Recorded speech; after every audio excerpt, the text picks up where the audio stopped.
तो न्यूरॉन्स का डेवलप नहीं हो पाएगा, तो व्यक्ति कुछ सोच समझने की क्षमता नहीं होगी, व्यक्ति में आईक्यू लेवल नहीं बढ़ेगा, और ज़्यादा हो जाएगा तो भी पागल हो जाएगा, क्योंकि गैलेक्टोसेमिया होने पर, ज़्यादा बढ़ने पर ये मार देता है न्यूरॉन्स को, डिस्ट्रक्शन कर देता है न्यूरॉन्स का। ग्लूकोज होगा तो एनर्जी होगी, लेकिन ज़्यादा ही हो जाएगा ग्लूकोज तो डायबिटीज़ हो जाएगी, दिक्कत हो जाएगी, ग्लूकोज यूरिन के जरिए बाहर निकलने लगेगा। कम होगी तो थकान हो जाएगी, व्यक्ति काम नहीं कर पाएगा। तो क्या है, सब की सब ये बैलेंस होनी चाहिए, बैलेंस्ड कंडीशन में होनी चाहिए, बैलेंस्ड कंडीशन में होनी चाहिए हर चीज़। इसी प्रकार से हमारे जीवन में भी सारी चीज़ें बैलेंस होनी चाहिए, युक्त होनी चाहिए, संतुलित होनी चाहिए। भगवत गीता का श्लोक है, युक्त आहार विहारस्य युक्त चेष्टस्य कर्मसु युक्त स्वप्नो बोधस्य योगो भवति दुखा। जब जीवन में सब चीज़ें युक्त होंगी, मतलब कि संतुलित होंगी, तो जीवन दुख में नहीं होगा। हेलो, प्रणाम, राधे राधे। आज हम कंप्लीट करेंगे कार्बोहाइड्रेट्स। इससे पहले हमने बायोमोलिक्यूल्स का इंट्रोडक्शन कर लिया था, आज हम कार्बोहाइड्रेट्स पढ़ेंगे। उससे पहले एक बार हम रिवाइज कर लेंगे कि बायोमोलिक्यूल्स हैं क्या, वास्तव में उनका वर्ग क्या है, हमारे जीवन में रोल क्या है, और उसके बाद हम देख लेंगे कार्बोहाइड्रेट्स क्या हैं, कैसे उनका यूज होता है हमारी बॉडी में, एनर्जी के अलावा और क्या क्या फंक्शन होते हैं कार्बोहाइड्रेट्स के, कैसे कार्बोहाइड्रेट्स के बिना हमारा जीवन अधूरा है, मतलब कोई फंक्शन ही नहीं कर पाएंगे हम। तो देखते हैं, पहले हम थोड़ा सा रिवाइज कर लेते हैं बायोमोलिक्यूल्स को। बायोमोलिक्यूल्स क्या है? Molecules which are present in living, living में प्रेजेंट होने वाले, लिविंग्स में प्रेजेंट होते हैं जो मॉलिक्यूल्स, उन्हें बायोमोलिक्यूल्स को बोलते हैं। ये मॉलिक्यूल जो हैं डायरेक्टली इनडायरेक्टली सेल की एक्टिविटी या टिश्यू की एक्टिविटी को अफेक्ट करते हैं। दे अफेक्ट एक्टिविटी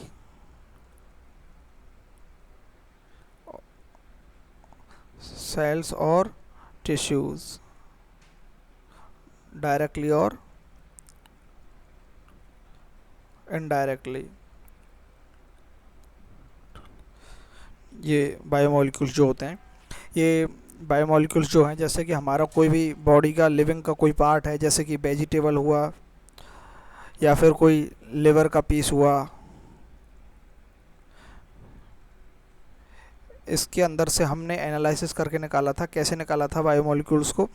लिवर या फिर वेजिटेबल्स के पीस को हमने ग्राइंड किया, ग्राइंड करने के बाद उसका जो हमें थिक स्लरी मिला,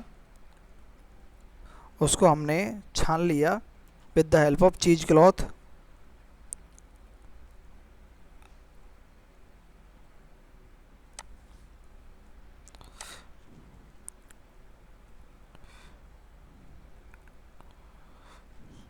छानने के बाद दो चीज़ प्राप्त हुई, दो फ्रैक्शन प्राप्त हुए, एक तो है फिल्ट्रेट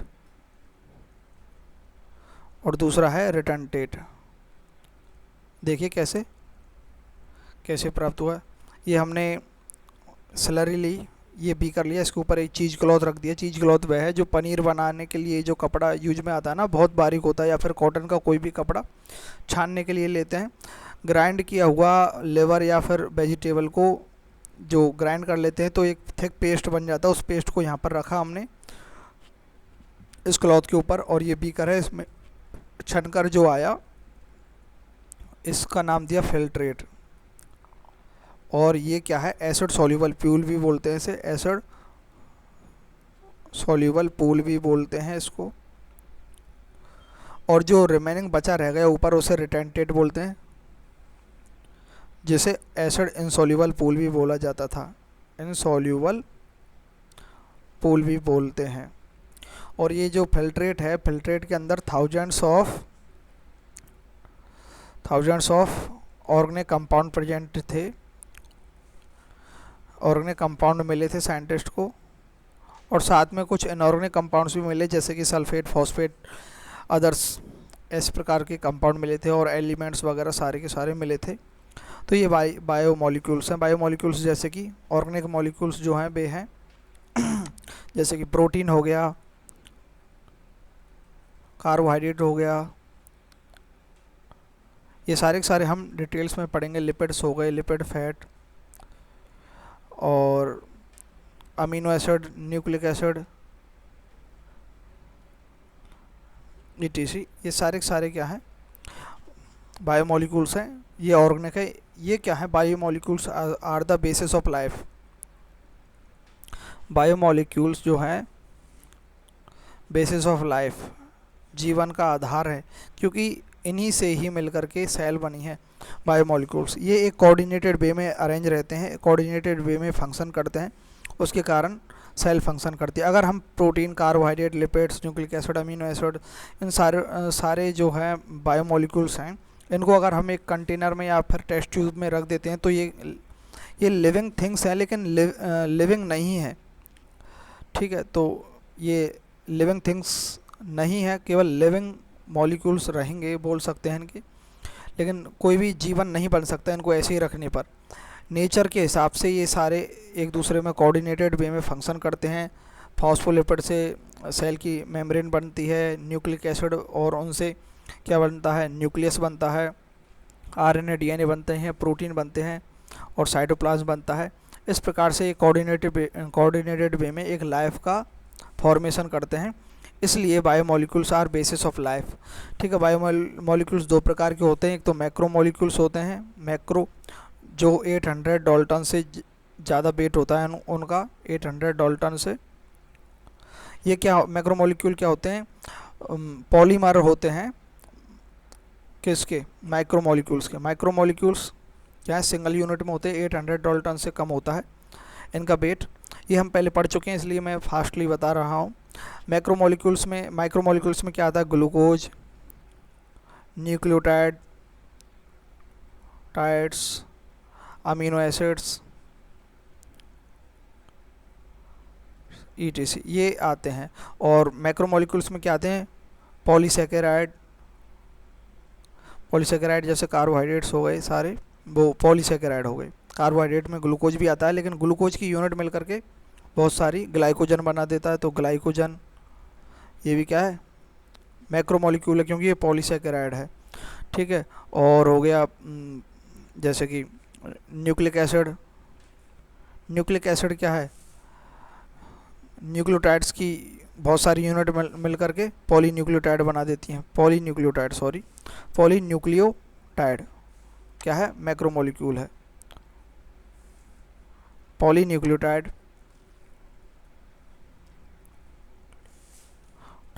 और पॉलीपेप्टाइड,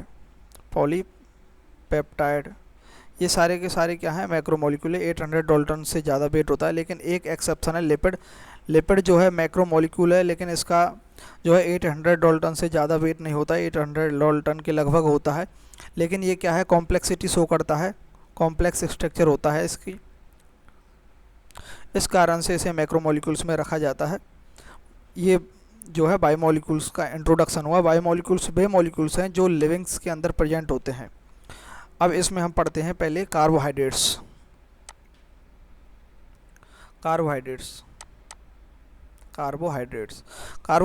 जो होते हैं उनका एक फॉर्मूला है CH2O whole N। C carbon है, H2 वाटर है, तो ये क्या हो गया, carbohydrates are the hydrates of carbon. तो कार्बोहाइड्रेट्स क्या है, हाइड्रेट्स ऑफ कार्बन है ये कार्बोहाइड्रेट्स। और कार्बोहाइड्रेट्स में क्या रहेगा, हमेशा कार्बन, हाइड्रोजन और ऑक्सीजन का जो रेशो होगा 1:2:1 ही रहेगा, ये रेशो कांस्टेंट रहेगा। और यहाँ n की वैल्यू क्या है, 3 से आगे कुछ भी हो सकती है, n = 3, 4, 5, 6 कुछ भी, क्योंकि 3 से कम का कोई भी कार्बोहाइड्रेट नहीं बन सकता। तो ये तो बेसिक फार्मूला हो गया कार्बोहाइड्रेट का। अब मान लीजिए हम कार्बोहाइड्रेट में n = 6 रख देंगे यहाँ, तो क्या हो जाएगा, C6H12O6। तो ये कार्बोहाइड्रेट है। इसका जो अगर हम कार्बन, हाइड्रोजन और ऑक्सीजन का अगर रेशो देखें 1:2:1 ही आ रहा है, तो मतलब ये क्या है, कार्बोहाइड्रेट है।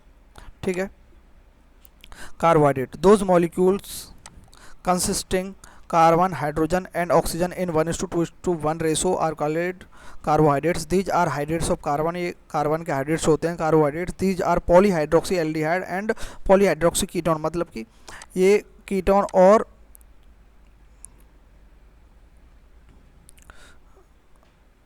ये क्या है,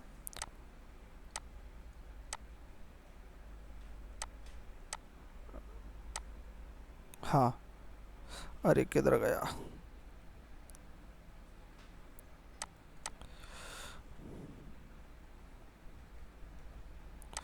एक मिनट. पॉलीहाइड्रोक्सी कीटोन और पॉलीहाइड्रोक्सी एल्डिहाइड हैं. तो ये क्या है, दीज आर पॉलीहाइड्रोक्सी एल्डिहाइड और पॉलीहाइड्रोक्सी कीटोन. कैसे देखिए, पॉलीहाइड्रोक्सी एल्डिहाइड CHOCHOH नहीं उल्टा लिख दिया, सॉरी, COH H और थर्ड कार्बन पे HOH, fourth OH H, 1 2 3 4 5 6 CH2OH. ये ग्लूकोज की लीनियर स्ट्रक्चर है. तो देखिए इसके अंदर हाइड्रोक्सी ग्रुप, देखिए ये हाइड्रोक्सी ग्रुप है, ये हाइड्रोक्सी ग्रुप है, ये हाइड्रोक्सी ग्रुप है, ये हाइड्रोक्सी ग्रुप है, ये हाइड्रोक्सी ग्रुप है. तो पॉलीहाइड्रोक्सी ये कार्बोहाइड्रेट है, ग्लूकोज की स्ट्रक्चर है, लीनियर स्ट्रक्चर है, कार्बोहाइड्रेट है, कार्बोहाइड्रेट है ये.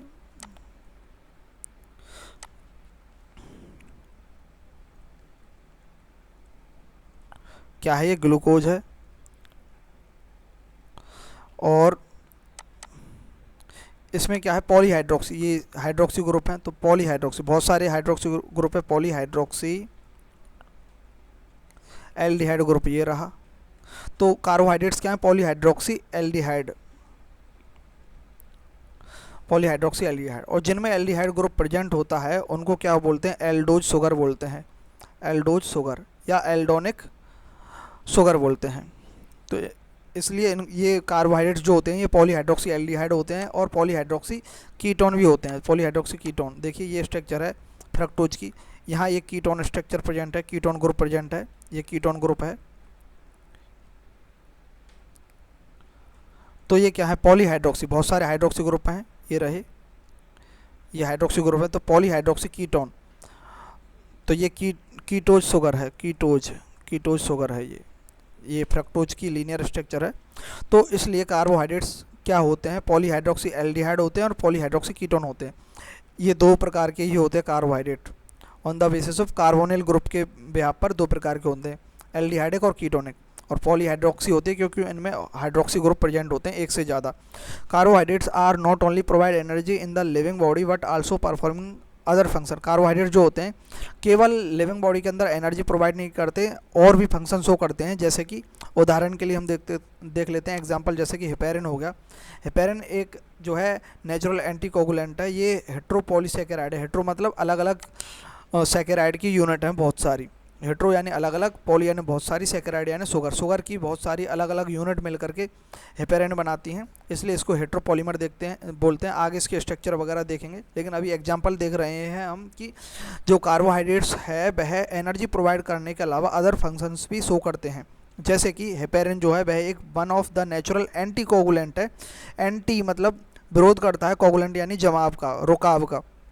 तो ये क्या करता है, प्रिवेंटिंग ब्लड क्लॉटिंग, ब्लड के अंदर जो क्लॉट बन जाते हैं उनको नहीं बनने देता, उनका जमाव नहीं होने देता है. एंटी कोगुलेंट है, नेचुरल एंटी कोगुलेंट है heparin inside the blood vessel. जो आर्टरीज, वेन्स, कैपिलरीज होती हैं उनके अंदर जो ब्लड फ्लो होता है तो ब्लड के अंदर हेपेरिन प्रेजेंट होता है. हेपेरिन एक प्रकार का कार्बोहाइड्रेट है, ये एनर्जी प्रोवाइड नहीं करवाता है, यह अदर फंक्शन शो करता है. वह फंक्शन क्या है, एंटी कोगुलेंट, मतलब कि ब्लड का क्लॉटिंग नहीं होने देता है ब्लड वेसल्स के अंदर. क्योंकि ब्लड वेसल्स के अंदर अगर क्लॉटिंग हो जाता है तो फिर ब्लड का फ्लो कम हो जाएगा और हार्ट अटैक और अदर्स हार्ट की बीमारी भी होने लग जाएंगी, ब्लॉकेज वगैरह वगैरह हो जाएगा.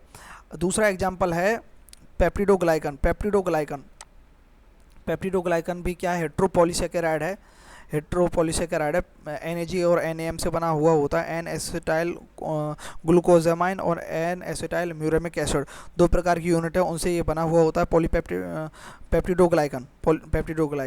Present in cell wall of bacteria, bacteria के सेल वॉल में प्रेजेंट होता है. ये एनर्जी प्रोवाइड नहीं करवाता है, ये फंक्शन है कि ये सेल वॉल में प्रेजेंट होता है। काइटिन जो है ये प्रेजेंट होता है exoskeleton of Arthropoda. Arthropoda animal kingdom का एक फाइलम है, अर्थोपोडा लार्जेस्ट फाइलम है। इसके अंदर जो एक्सोस्केलेटन होता है, बाहर का जो कंकाल होता है, जैसे कि आपने ग्रासोपर देखा होगा, उसके बाहर जो स्केलेटन प्रेजेंट होता है वह काइटिनियस स्केलेटन होता है। और काइटिन जो है फंजाई की सेल वॉल में भी प्रेजेंट होता है। तो ये काइटिन जो है होमोपॉलीसेकेराइड, ये हेट्रो नहीं है, ये होमोपॉलीसेकेराइड है, पॉलीसेकेराइड है काइटिन जो होता है। आगे चलते हैं।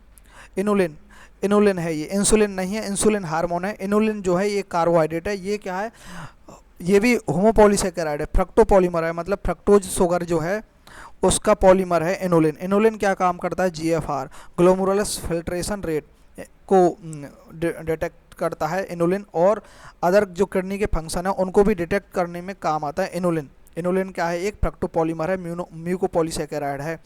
Use in GFR glomerulus filtration rate में डिटेक्शन, इसकी जीएफआर की डिटेक्शन में हेल्प करता है, और या फिर अदर किडनी फंक्शन है उनको भी डिटेक्ट करने में हेल्प करता है इनुलिन। इंसुलिन हार्मोन है जो ग्लाइकोजन को, ग्लूकोज को ग्लाइकोजन में कन्वर्ट करता है। इंसुलिन एक हार्मोन है। इनुलिन एक कार्बोहाइड्रेट है। Carbohydrates molecule playing crucial role as the one of the component of matrix of connective tissue. Connective tissue जो होते हैं उनका जो मेन कंपोनेंट है मैट्रिक्स का, वह क्या है, म्यूकोपॉलीसेकेराइड है। म्यूकोपॉलीसेकेराइड जो है एक बहुत इम्पोर्टेंट कंपोनेंट है कनेक्टिव टिश्यू के मैट्रिक्स का। आगे देखते हैं। अब यहाँ से देखते हैं हम यहाँ तक हमने देख लिया कि जो कार्बोहाइड्रेट्स हैं उनका फॉर्मूला क्या होता है और वो किस प्रकार की नेचर के होते हैं। वे कार्बोहाइड्रेट्स कीटोनिक और एल्डिहाइडिक नेचर के होते हैं। फॉर्मूला CH2O होता है, CH2ON होता है। और कार्बोहाइड्रेट्स एनर्जी के अलावा अदर फंक्शंस भी शो करते हैं, जैसे कि हेपेरिन, पेप्टिडोग्लाइकन, काइटिन, इनुलिन, ये हो गए। अब देखते हैं हम क्लासिफिकेशन ऑफ कार्बोहाइड्रेट्स। इसमें हम जो हमने पढ़े थे हेपेरिन, पेप्टिडोग्लाइकन, काइटिन, इनकी स्ट्रक्चर भी देखेंगे, फंक्शन भी देखेंगे अलग से। अब देखते हैं हम पढ़ते हैं म्यूकोपॉलीसेकेराइड। बने रहिए लेक्चर में। म्यूकोपॉलीसेकेराइड क्या है, मोनोसेकेराइड। तो क्लासिफिकेशन ऑफ कार्बोहाइड्रेट्स ये किसके बेसिस पर है, on the basis of units, कितनी यूनिट्स प्रेजेंट हैं, कितनी शुगर की यूनिट प्रेजेंट है, उसके बेस पर ये है क्लासिफिकेशन कार्बोहाइड्रेट्स का। अगर एक ही सिंगल यूनिट है तो मोनोसेकेराइड, मोनो मतलब सिंगल, सेकेराइड मतलब शुगर, सिंगल शुगर प्रेजेंट है तो क्या है, हो गया मोनोसेकेराइड। इसके एग्जांपल है glucose, fructose, glyceraldehyde, इरिथ्रोज, ribose, mannose, glyceraldehyde smallest sugar है, ठीक है। ओलिगोसेकेराइड 8 से 10, 8 to 10 शुगर की यूनिट्स प्रेजेंट है तो उसे ओलिगोसेकेराइड बोलते हैं, जैसे माल्टोज, लैक्टोज, सुक्रोज का है, फ्रक्टोज का पॉलीमर है, सुक्रोज क्या है, फ्रक्टोज का पॉलीमर है। पॉलीसेकेराइड क्या आते हैं, पॉलीसेकेराइड में दो प्रकार के होते हैं, होमोपॉलीसेकेराइड और एक होता है हेट्रोपॉलीसेकेराइड। होमोपॉलीसेकेराइड में क्या है, सेम टाइप की यूनिट प्रेजेंट होती है, जैसे ग्लाइकोजन में ग्लूकोज, स्टार्च, सेलुलोज हो गया, काइटिन हो गया, इनुलिन हो गया, ये सारे के सारे क्या है, होमोपॉलीसेकेराइड है। मतलब एक ही प्रकार की शुगर की यूनिट होती हैं बहुत सारी, वो मिलकर के एक कॉम्प्लेक्स स्ट्रक्चर बनाती हैं, तो उसे होमोपॉलीसेकेराइड बोलते हैं, क्योंकि एक ही सेम टाइप की स्ट्रक्चर यूनिट्स मिलकर के एक कॉम्प्लेक्स स्ट्रक्चर बनाते हैं, जैसे ग्लूकोज मिलकर के ग्लाइकोजन बना देते हैं। इस प्रकार से ही ये क्या है, होमोपॉलीसेकेराइड। हेट्रोपॉलीसेकेराइड क्या है, जैसे कि पेप्टिडोग्लाइकन, हेपेरिन, म्यूकोपॉलीसेकेराइड। तो हेट्रो मतलब अलग अलग, पॉली यानी बहुत सारी, सेकेराइड यानी शुगर, बहुत सारी शुगर की अलग अलग यूनिट मिलकर के जो स्ट्रक्चर, कॉम्प्लेक्स स्ट्रक्चर बनाती हैं, उसे क्या बोलते हैं, पॉलीसेकेराइड बोलते हैं। उसके एग्जांपल हो गए पेप्टिडोग्लाइकन, ये आगे हम डिटेल में पढ़ेंगे, हेपेरिन ये आगे डिटेल में पढ़ेंगे, म्यूकोपॉलीसेकेराइड ये क्या है, पॉलीसेकेराइड है। अब देखते हैं हम मोनोसेकेराइड। मोनो मतलब सिंगल, सेकेराइड मतलब शुगर, सिंगल शुगर। अब ये दो बेस पर हमने यहाँ डिवाइड किया हुआ है। पहला है based upon presence of carbonyl.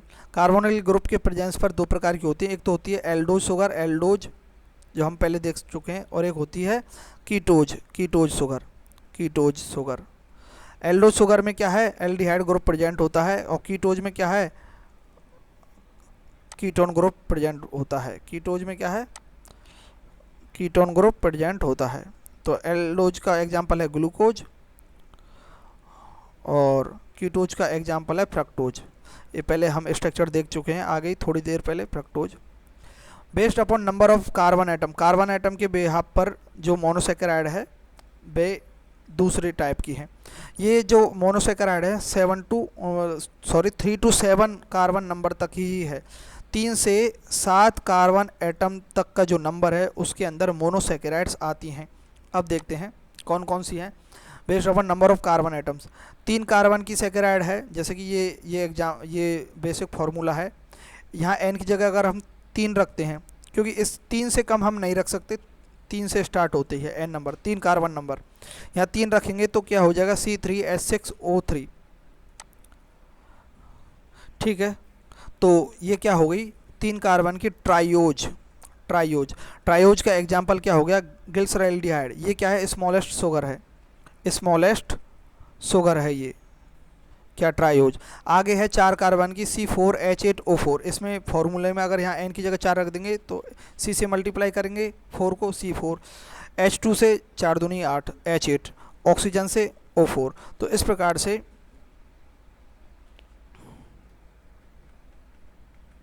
ये हो गई। तो टेट्रोज, 4 कार्बन की जो है टेट्रोज है, टेट्रोज, जिसका एग्जाम्पल है इरिथ्रोज। 5 कार्बन की जो है C5H10O5 पेंटोज शुगर है, उसका एग्जाम्पल है राइबोज। और 6 कार्बन की हेक्सोज C6H12O6, उसके एग्जाम्पल है ग्लूकोज हो गया, फ्रक्टोज हो गया, गैलेक्टोज हो गया, मैनोज हो गया। ये हम डिटेल में आगे पढ़ेंगे सबको।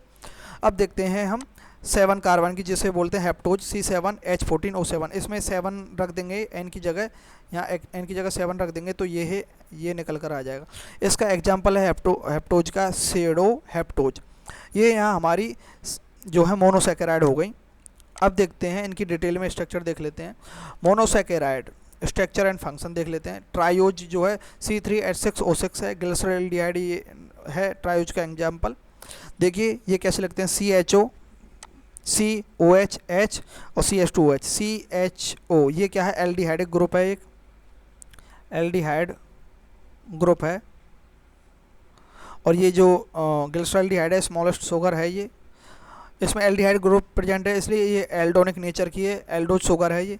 इसको मॉडिफाइड करके हम किस में कन्वर्ट कर देते हैं, DHAP, di hydroxy acetone phosphate. ये है CH2OH, C double bond O, CH2O, P double bond O, OH, OH।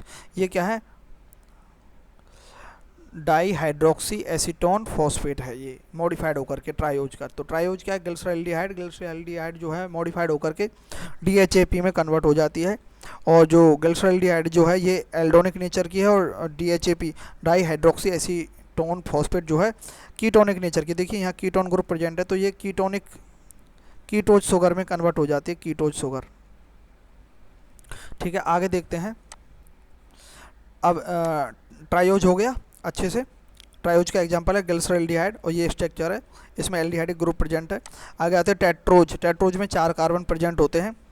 देखिए यहाँ पर भी क्या है, एल्डिहाइड ग्रुप प्रेजेंट है। तो सीधी सी बात है, एल्डिहाइड ग्रुप प्रेजेंट है तो ये क्या है, एल्डोज शुगर है, एल्डोज या फिर एल्डोनिक नेचर की है। और यहाँ देखिए CHO एल्डिहाइड ग्रुप, OH, ये 4 कार्बन है, 1 2 3 4, तो 4 कार्बन की हो गई ना। तो टेट्रोज, OH CH2OH लास्ट में। इसका एग्जांपल क्या है, इरिथ्रोज। इरिथ्रोज जो है लीस्ट कंसंट्रेशन प्रेजेंट होती है सेल्स के अंदर।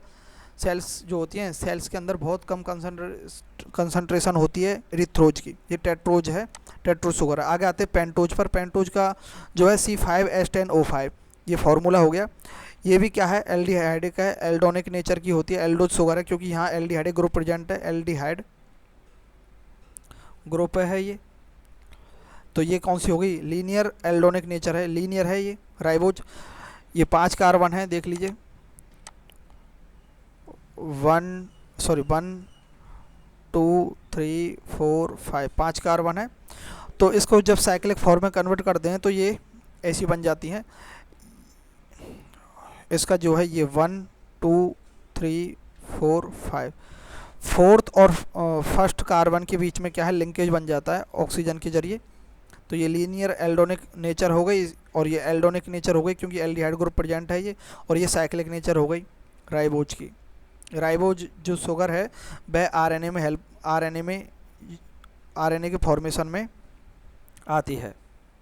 आगे देखेंगे स्ट्रक्चर। अभी यहाँ हमें जस्ट बायोमोलिक्यूल्स पढ़ रहे हैं, बायोमोलिक्यूल्स में क्या क्या आते हैं, कार्बोहाइड्रेट्स, प्रोटीन्स वगैरह। तो कार्बोहाइड्रेट्स में हम पेंटोज पढ़ रहे हैं, ठीक है। आगे देखते हैं हम, अगर हम ये जो राइबोज शुगर है उसके जो सेकंड कार्बन में से ऑक्सीजन का अगर रिमूव कर दें, डीऑक्सीकरण कर दें, डीऑक्सीनेशन कर दें, ऑक्सीजन यहाँ से रिमूव हो गया, तब यहाँ सेकंड कार्बन पर केवल एच मिलेगा, जिसे हम बोलेंगे डीऑक्सी राइबोज शुगर। ये डीएनए के फॉर्मेशन में काम आती है deoxy ribose sugar. Second carbon से, ये फर्स्ट, सेकंड, थर्ड, फोर्थ, ये फिफ्थ कार्बन, सेकंड कार्बन से ऑक्सीजन का रिमूव हो गया, यहाँ से O2 और रिमूव्ड, ऑक्सीजन रिमूव्ड हो गई, तो ये क्या हो गई, डीऑक्सी राइबोज शुगर हो गई। आगे देखते हैं हेक्सोज शुगर, मतलब 6 कार्बन की शुगर, C6H12O6 हेक्सोज शुगर। तो पहला देखते हैं हम ग्लूकोज। ग्लूकोज क्या है, ग्लूकोज एक ब्लड शुगर भी बोलते हैं, ग्लूकोज को ग्रेप शुगर भी बोलते हैं और न्यूरो शुगर भी बोलते हैं। मतलब मेनली इसे ब्लड शुगर बोलते हैं क्योंकि ये ब्लड में फ्लो करती है, और सारी और अदर जो शुगर्स हैं वे सब के सब ग्लूकोज में ही कन्वर्ट होकर के ब्लड में एब्जॉर्ब होती हैं और ब्लड में होकर के फ्लो होती हैं और सेल्स तक पहुंचती है और एनर्जी प्रोवाइड करवाती हैं, ठीक है। तो ग्लूकोज क्या है, ब्लड शुगर है। ये भी क्या है, एक एल्डिहाइड नेचर की एल्डो शुगर है, क्योंकि यहाँ एल्डिहाइड ग्रुप है। ये फर्स्ट कार्बन है, ये सेकेंड, ये third, fourth, fifth, six. Third carbon पर ये इंटरचेंज हो जाते हैं, वैसे CHO, सेकंड पर OH, लेकिन थर्ड पर HOH हो गया, यहाँ थर्ड पर इंटरचेंज हो गया, फिर से ही वही रहेगा, फोर्थ पर OH, फिफ्थ पर OH। और देखिए ये हाइड्रोक्सी ग्रुप है, ये हाइड्रोक्सी ग्रुप है, ये हाइड्रोक्सी ग्रुप है, ये हाइड्रोक्सी ग्रुप, ये हाइड्रोक्सी, ये हाइड्रोक्सी, तो पॉलीहाइड्रोक्सी। और ये क्या, एल्डिहाइड, तो पॉलीहाइड्रोक्सी एल्डिहाइड नेचर हो गई ना। तो ये क्या, ग्लूकोज की क्या है, ये लीनियर स्ट्रक्चर है ग्लूकोज की, और एल्डोनिक नेचर है शुगर, क्योंकि यहाँ एल्डिहाइड ग्रुप प्रेजेंट है इसलिए एल्डोनिक शुगर है ये, ठीक है।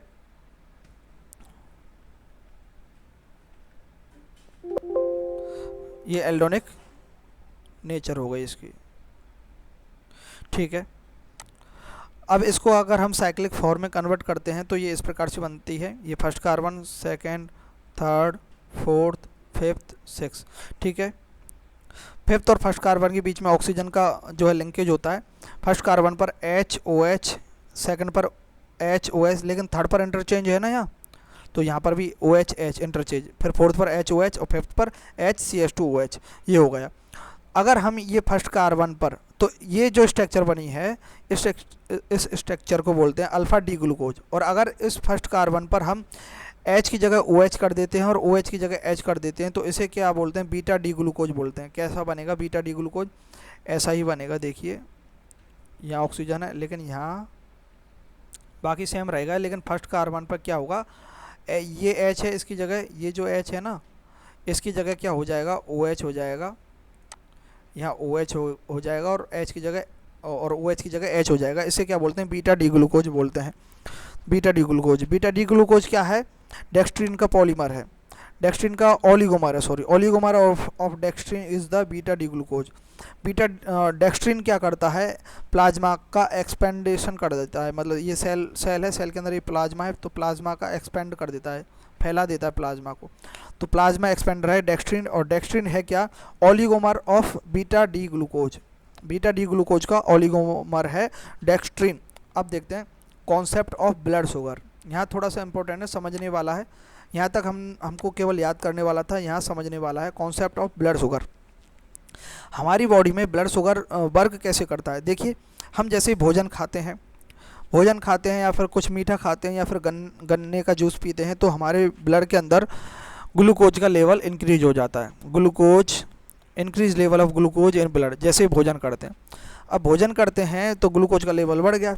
अब जितना ग्लूकोज हमें एनर्जी के रूप में लेना है तो उसकी ऑक्सीडाइज हो जाएगा वो सेल्स के अंदर, और वह हम एनर्जी के रूप में यूज ले लेंगे उसको।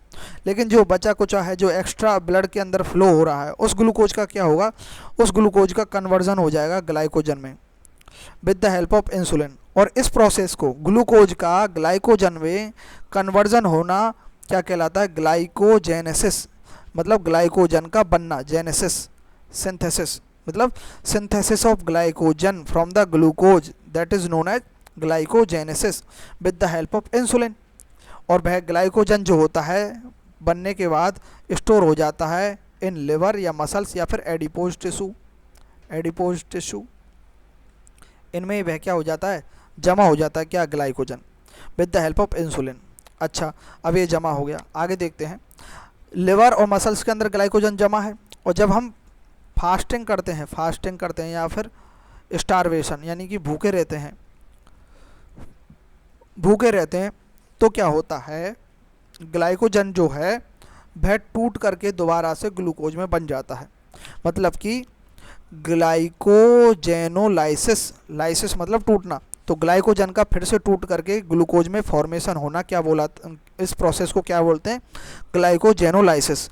और ये किसकी हेल्प से होता है, ग्लूकागॉन हार्मोन की हेल्प से होता है, और ग्लाइकोजन फॉस्फोराइलेज एंजाइम की हेल्प से होता है। एज लग गया तो एंजाइम, तो ग्लूकागॉन हार्मोन की हेल्प से क्या होता है, ग्लूकोज का फॉर्मेशन हो जाता है, या फिर फॉर्मेशन तो नहीं कहेंगे, ग्लाइकोजन फिर से ही ग्लूकोज में टूट जाता है। ग्लूकोज से ग्लाइकोजन बनता है तो ग्लाइकोजेनेसिस बोलते हैं, और ग्लाइकोजन से ग्लूकोज में कन्वर्जन होना ग्लाइकोजेनोलाइसिस बोलते हैं। अब ये ग्लूकोज बन गया, जब हम भूखे हैं, स्टारवेशन कंडीशन में है, फास्टिंग कंडीशन में है, ब्लड के अंदर ग्लूकोज का लेवल डाउन है, तब क्या होगा, ग्लाइकोजन ग्लूकोज में कन्वर्ट हो गया। ग्लूकोज किस में आ जाएगा, ब्लड वेसल्स के अंदर। ब्लड वेसल्स के अंदर ग्लूकोज आने के बाद क्या होता है, ये जो GLUT4 एक ट्रांसपोर्टर है, जैसे ये सेल है, सेल के बाहर ये GLUT4 लगा हुआ है। GLUT4 एक प्रकार का ट्रांसपोर्टर है। ये क्या करता है, जो आसपास ये ब्लड कैपिलरीज हुई, ब्लड वेसल्स हुए, ब्लड यहाँ लेकर के आएंगे सेल के पास, तो सेल के पास लेकर के आएंगे, तो जो ये GLUT4 है ये एक प्रकार का ट्रांसपोर्टर है। ये क्या करता है, enable entry of glucose into cells के अंदर ग्लूकोज की एंट्री करवा देता है, यहाँ ग्लूकोज आ जाएगा। GLUT4 हेल्प करता है इसमें, सेल के अंदर ग्लूकोज आ जाएगा तो उसका ऑक्सीडेशन होगा ग्लूकोज का, और ऑक्सीडेशन होने पर ATP का फॉर्म होगा। ATP क्या है, एक एनर्जी की फॉर्म है। तो ग्लूकोज अंदर आएगा तो वह ऑक्सीडाइज हो जाएगा, ऑक्सीडाइज होने पर एनर्जी प्रोड्यूस होगी, और फिर हम एनर्जी ले पाएंगे और वर्क कर पाएंगे भूखे होने पर भी। तो ये ग्लाइकोजन का कमाल है। तो इस प्रकार से ये क्या है, कॉन्सेप्ट ऑफ ब्लड शुगर जो है यानी कि ग्लूकोज जो है इस प्रकार से वर्क करता है बॉडी के अंदर। अच्छा, अब देखते हैं आगे। नोट, इंपॉर्टेंट नोट क्या है, नॉर्मल रेंज क्या है। जब हम भूखे रहते हैं तब हमारे बॉडी के अंदर जो ग्लूकोज है उसकी रेंज 80 to 90 मिलीग्राम पर 100 ml होती है। मतलब कि 100 ml के अंदर 80 से 90 मिलीग्राम ग्लूकोज होता है। 80 to 90 मिलीग्राम क्या होता है, ग्लूकोज होता है 100 ml ब्लड के अंदर। या फिर इसे ऐसे भी बोल सकते हैं 4.5 to 5 मिलीमोलर पर लीटर। ये रेंज है, ये याद करनी है, ठीक है। NCERT का डाटा है 80 to 90 मिलीग्राम पर 100 ml। और आफ्टर मील, भोजन करने के बाद हमारे ब्लड के अंदर जो शुगर का लेवल है वो कितना होता है, 120 to 130 प्लस माइनस 10, यानी कि 120 से 140 हो सकता है, 120 से 120 तक ही रह सकता है, मतलब इसके बीच में रहेगा, 130 हो सकता है। ये इतना मिलीग्राम पर 100 ml रहेगा भोजन करने के बाद, ठीक है। ये रेंज है। अगर मान लीजिए डिसफंक्शन हो जाए, ये जो इंसुलिन है, यहाँ जो इंसुलिन है ये ख़राब हो जाए या फिर ये वर्क नहीं करे अच्छे से, और यहाँ ग्लूकोज का लेवल 140 मिलीग्राम पर 100 ml से ज़्यादा बढ़ जाता है, तब क्या होगा इस ग्लूकोज का, क्योंकि ग्लूकोज ग्लाइकोजन में कन्वर्ट हो नहीं रहा है। जितनी एनर्जी ले ली है ग्लूकोज के जरिए बॉडी ने उतनी ले ली, बाकी बचा कुचा ब्लड में घूम रहा है, तो क्या होगा, इंसुलिन इसे कन्वर्ट कर नहीं रहा है, तो क्या होगा, तो ग्लूकोज का लेवल ब्लड के अंदर बढ़ जाएगा 140 मिलीग्राम पर 100 ml ब्लड से। तो क्या होगा, इस कंडीशन को बोलेंगे हाइपरग्लाइसेमिया, यानी कि ग्लूकोज का बहुत ज़्यादा बढ़ जाना। और इसी कंडीशन को और क्या बोलते हैं, डायबिटिक मेलिटस, यानी कि डायबिटीज़ हो जाएगी। और ये कंडीशन होने पर ग्लूकोज जो है यूरिन के जरिए सीक्रेट होने लग जाएगा, और उस कंडीशन में ग्लाइकोज यूरिया बोलते हैं इस कंडीशन को। तो इस कंडीशन को ग्लाइकोज यूरिया बोलते हैं। अब आगे देखते हैं हम फ्रक्टोज। फ्रक्टोज में क्या है, कीटोनिक शुगर है, स्वीट शुगर है ये फ्रक्टोज। लेबुलोज शुगर भी बोलते हैं इसको, स्वीट फ्रूट शुगर भी बोलते हैं, हनी शुगर भी बोलते हैं फ्रक्टोज को। स्वीट फ्रूट शुगर क्यों बोलते हैं? जितने भी मीठे फल होते हैं उनके अंदर फ्रक्टोज मिलता है, और हनी जो होता है, शहद जो होता है, उसके अंदर भी फ्रक्टोज मिलता है। और ये क्या है? कीटोनिक है, क्योंकि इसके अंदर कीटोन ग्रुप प्रेजेंट है। ये रहा कीटोन ग्रुप, जो फ्रक्टोज है कीटोनिक शुगर है। अब देखते हैं, ये first carbon, second, third, fourth, fifth, six, 6 carbon है ये। सेकंड कार्बन पर कीटोनिक ग्रुप प्रेजेंट है, ये हाइड्रोक्सी ग्रुप है, तो इसलिए पॉलीहाइड्रोक्सी कीटोनिक होते हैं कार्बोहाइड्रेट्स। जब इसको साइक्लिक फॉर्म में कन्वर्ट करते हैं तो ये one, first, second, third, fourth, fifth, six, 6 carbon हो गई। ये क्या है? फ्रक्टोज है। ये क्या? It is component of sucrose, sucrose का कंपोनेंट है फ्रक्टोज। थर्ड कार्बन जो है फ्रक्टोज और ग्लूकोज में इंटरचेंज होता है। थर्ड कार्बन पर हाइड्रोजन और हाइड्रोक्सी ग्रुप, यहाँ हाइड्रोजन आ गया, इधर हाइड्रोक्सी, लेकिन वैसे जनरली इधर हाइड्रोक्सी ग्रुप, इधर हाइड्रोजन होता है। ये याद रखनी है, ये स्ट्रक्चर, ये लीनियर स्ट्रक्चर है फ्रक्टोज की। ठीक है, आगे चलते हैं। गैलेक्टोज, फ्रक्टोज देख लिया हमने, ये स्ट्रक्चर देख लेनी है, ये बना लेनी है, ये स्ट्रक्चर अच्छे से देख लीजिए, ये बना लेनी है स्ट्रक्चर, ये वाली साइक्लिक स्ट्रक्चर है। अब आते हैं गैलेक्टोज। गैलेक्टोज क्या है? ब्रेन शुगर है, और ब्रेन शुगर है गैलेक्टोज। और गैलेक्टोज किस में काम आता है? जब बेबी एम्ब्रियोनिक स्टेज में होता है, माता के गर्भ में होता है, जब भ्रूण की अवस्था में एम्ब्रियोनिक स्टेज में होता है, तब galactose required in initial development of neurons. Neurons जो होते हैं, जितने न्यूरॉन्स बनने होते हैं, एक बार बन जाते हैं, बाद में नहीं बनते हैं, गर्भ में ही बन जाते हैं मैक्सिमम, और कुछ साल तक पैदा होने के बाद बनते हैं, लगभग 1 से 2 साल। ठीक है, तो डेवलपमेंट ऑफ न्यूरॉन्स में काम आता है गैलेक्टोज। न्यूरोग्लिया के डेवलपमेंट में काम आता है, और CSF में प्रेजेंट होता है। CSF सेरेब्रो स्पाइनल फ्लूइड, उसके अंदर भी गैलेक्टोज प्रेजेंट होता है। तो गैलेक्टोज बहुत ज़्यादा इंपॉर्टेंट है ब्रेन के लिए। ठीक है, बहुत ज़्यादा इंपॉर्टेंट है गैलेक्टोज। जो ब्रेन डेवलप होता है, न्यूरॉन्स डेवलप होते हैं, उसमें हेल्प करता है गैलेक्टोज। ये गैलेक्टोज की स्ट्रक्चर है, ये देख लेनी है। इसे अल्फ़ा डी गैलेक्टोज बोलते हैं। ठीक है, ये फर्स्ट कार्बन, ये सेकंड, ये थर्ड, ये फोर्थ, ये फिफ्थ और ये सिक्स, ये सारे के सारे हेक्सोज शुगर हैं जो हम पढ़ रहे हैं। ये लास्ट हेक्सोज शुगर है। ठीक है, अब देखिए इसका कॉन्सेप्ट क्या होता है, गैलेक्टोज वर्क कैसे करता है बॉडी के अंदर। Concept of galactose, galactose food के अंदर हम गैलेक्टोज लेते हैं, लिवर के अंदर आ जाती है गैलेक्टोज, फूड में लेते हैं, फिर फूड से लिवर में आ जाती है। जैसे भोजन कर लेते हैं, डाइजेशन वगैरह होकर के लिवर के अंदर आ जाती है। लिवर के अंदर एक एंजाइम होता है गैलेक्टोकाइनेज एंजाइम। गैलेक्टोकाइनेज एंजाइम क्या करता है? गैलेक्टोज को गैलेक्टोज 6 फॉस्फेट में कन्वर्ट कर देता है, गैलेक्टोकाइनेज एंजाइम। ठीक है, और फिर गैलेक्टोज 6 फॉस्फेट का क्या हो जाता है? आइसोमेराइजेशन हो जाता है। क्या हो जाता है? आइसोमेराइजेशन, आइसोमेराइजेशन हो जाता है with the help of isomerase enzyme. ये एंजाइम आइसोमरेज, आइसोमराइजेशन हो जाता है किसमें? ग्लूकोज 6 फॉस्फेट में। किसका? गैलेक्टोज 6 फॉस्फेट का ग्लूकोज 6 फॉस्फेट में आइसोमराइजेशन हो जाता है। किससे? आइसोमरेज एंजाइम से। तो आइसोमरेज एंजाइम हेल्प करता है। फिर उसके बाद आता है फॉस्फेटेज एंजाइम। ये क्या करता है? ग्लूकोज 6 फॉस्फेट को ग्लूकोज में कन्वर्ट कर देता है, और ग्लूकोज फिर उसके बाद ब्रेन में पहुंच जाती है और ये काम कर देती है अपना। ठीक है, न्यूरॉन्स को डेवलप करने में जो भी है। अब देखिए, मान लीजिए अगर ये गैलेक्टोकाइनेज एंजाइम जो है ये वर्क नहीं करता है तो क्या होगा? गैलेक्टोकाइनेज वर्क नहीं करेगा तो गैलेक्टोज 6 फॉस्फेट में कन्वर्ट नहीं होगा गैलेक्टोज। तो क्या होगा? ब्लड के अंदर गैलेक्टोज की जो मात्रा है, क्वांटिटी है, वह इंक्रीज होना स्टार्ट हो जाएगी। Increase level of galactose, galactose का लेवल ब्लड के अंदर इंक्रीज होगा, तो उसके कारण क्या डिजीज हो जाएगी? उस कंडीशन को गैलेक्टोसेमिया बोलते हैं। क्या बोलते हैं? गैलेक्टोसेमिया।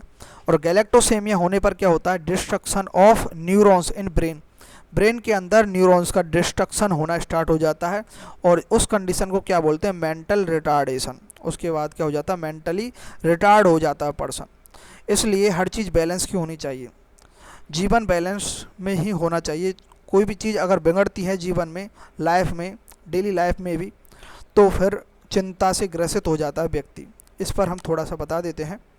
यहाँ तो हमारा सारा मोनोसेकेराइड कंप्लीट हो गया है, आगे ओलिगोसेकेराइड और पॉलीसेकेराइड हम आगे पढ़ लेंगे। ये लेक्चर इतना ही करते हैं, थोड़ा सा हम मोटिवेशनल या फिर समझने वाली बात बता देते हैं। इस कॉन्सेप्ट से ही रिलेटेड। देखिए, ग्लूकोज की मात्रा अगर बढ़ जाती है बॉडी के अंदर, ग्लूकोज बहुत इंपॉर्टेंट है बॉडी के लिए, बॉडी एनर्जी के लिए बहुत इंपॉर्टेंट है ग्लूकोज, लेकिन ग्लूकोज की मात्रा हद से ज़्यादा बढ़ जाती है। कितनी? 140 मिलीग्राम पर 100 ml ब्लड, इतनी मात्रा होती है, लेकिन इससे ज़्यादा बढ़ जाती है और इंसुलिन ढंग से वर्क नहीं कर पाता है। तब क्या हो जाता है? डायबिटीज़ हो जाती है, डायबिटिक मेलिटस हो जाती है, या फिर हाइपरग्लाइसेमिया भी बोलते हैं। ठीक है, ग्लूकोज इंपॉर्टेंट है, याद रखिए, लेकिन बढ़ गया मात्रा में तो दिक्कत हो गई, और बिल्कुल कम हो गया तो क्या है? एनर्जी नहीं मिल पाएगी, वर्क नहीं कर पाएंगे, थकान महसूस होगी। दूसरा अभी हमने पढ़ा था गैलेक्टोज। गैलेक्टोज को क्या बोलते हैं? ब्रेन शुगर बोलते हैं। और ये क्या काम करता है? गैलेक्टोज न्यूरॉन्स के डेवलपमेंट में हेल्प करता है, न्यूरॉन्स के डेवलपमेंट में, न्यूरॉन्स को डेवलप करता है, न्यूरॉन्स को डेवलप करता है गैलेक्टोज शुगर, बहुत इंपॉर्टेंट है। ठीक है, लेकिन अगर इसकी मात्रा बढ़ जाती है बॉडी के अंदर तो क्या हो जाएगा? गैलेक्टोसेमिया हो जाएगा। और गैलेक्टोसेमिया से व्यक्ति क्या हो जाता है? मेंटली रिटार्डेड, मतलब पागल हो जाता है,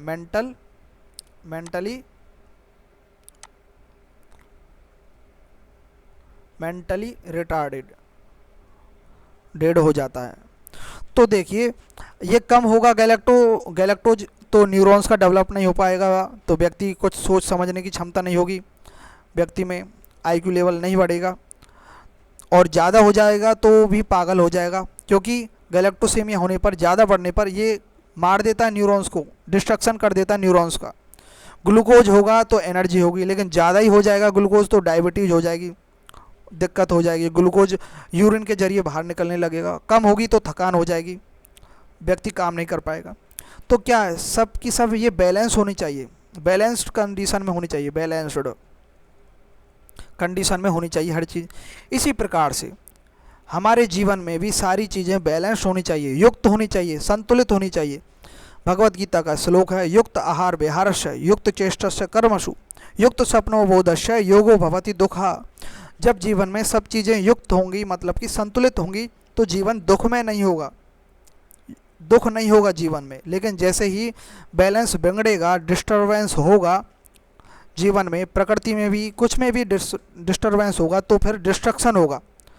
बैलेंस बिगड़ेगा तो डिस्ट्रक्शन होगा, बॉडी में बिगड़ेगा तो डिस्ट्रक्शन होगा, प्रकृति में, नेचर में होगा तो डिस्ट्रक्शन होगा। नेचर में जैसे कि अगर हम बहुत ज़्यादा एसी वगैरह का यूज लेंगे, ठीक है, बहुत सारे केमिकल्स वगैरह का यूज लेंगे, पॉलीथीन का यूज लेंगे, तो नेचर का डिस्ट्रक्शन हो रहा है ना, अति बैलेंस नहीं है। भूकंप, ज्वालामुखी और तूफान, सुनामी ये आने लग जाएंगी, और आ रही हैं, ग्लोबल वार्मिंग हो रही है।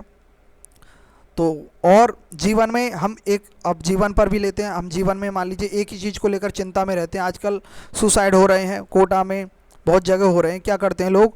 एक ही चीज़ को मकसद बना लेते हैं जीवन का, कि नहीं केवल नीट, केवल जेई, केवल यही प्रिपरेशन, केवल यूपीएससी, तो उसी में पूरा वो झोंक देते हैं, बैलेंस नहीं रख पाते हैं, तो फिर वह डिप्रेस्ड हो जाते हैं, चिंता से ग्रसित हो जाते हैं, और फिर वह सुसाइड कर लेते हैं, या फिर उनका जीवन में कुछ ऐसा ही चलता रहता है। फिर वे ठोकर खा करके समझते हैं, क्योंकि नेचर कैसी है कि हमें बैलेंस होना ही पड़ता है, एटलीस्ट ठोकर खा के या फिर समझ के, कैसे भी। तो इसी प्रकार से बॉडी है, बॉडी भी बैलेंस कर लेती है। मान लीजिए कुछ भी अचानक से आपके बॉडी में कोई डिस्टर्बेंस हो जाएगा तो आप बेहोश हो जाएंगे, अनकॉन्शियस हो जाएंगे, क्योंकि बॉडी उसे बैलेंस करने में लग जाएगी, नहीं तो आप मर जाएंगे। एक संग अचानक आपका बीपी हाई या लो हो गया अचानक से, तो आप बेहोश हो सकते हैं, अनकॉन्शियस कंडीशन में जा सकते हैं। तो ये सारा है, इसलिए हमें जीवन में बैलेंस रहना चाहिए। समय पर हमें खाना चाहिए, जितना खाना है उतना खाना चाहिए, और जितना सोने की आवश्यकता उतना सोना ही चाहिए, जितना पढ़ना है उतना पढ़ना चाहिए, खेलना चाहिए, व्यायाम करना चाहिए, मम्मी पापा से बातें करनी चाहिए, एक्सरसाइज करनी चाहिए थोड़ी सी, क्योंकि आज का ज़माना है तो मूवी देखनी है तो थोड़ी बहुत देखनी भी चाहिए, मनोरंजन भी करना चाहिए। तो ये सारी बैलेंस होना चाहिए। फिर से मैं श्लोक बोल देता हूँ, श्रीमद् भगवद गीता का श्लोक है, युक्त आहार विहारस्य युक्त चेष्टस्य कर्मसु युक्त स्वप्नो बोधस्य योगो भवति दुःखा। धन्यवाद, आज के लिए इतना ही। कल हम पढ़ेंगे ओलिगोसैकेराइड और पॉलीसैकेराइड, और अगला हम लिपिड या प्रोटीन स्टार्ट कर देंगे। तो थैंक यू वेरी मच, और चैनल को सब्सक्राइब करें। धन्यवाद। जय श्री सीताराम।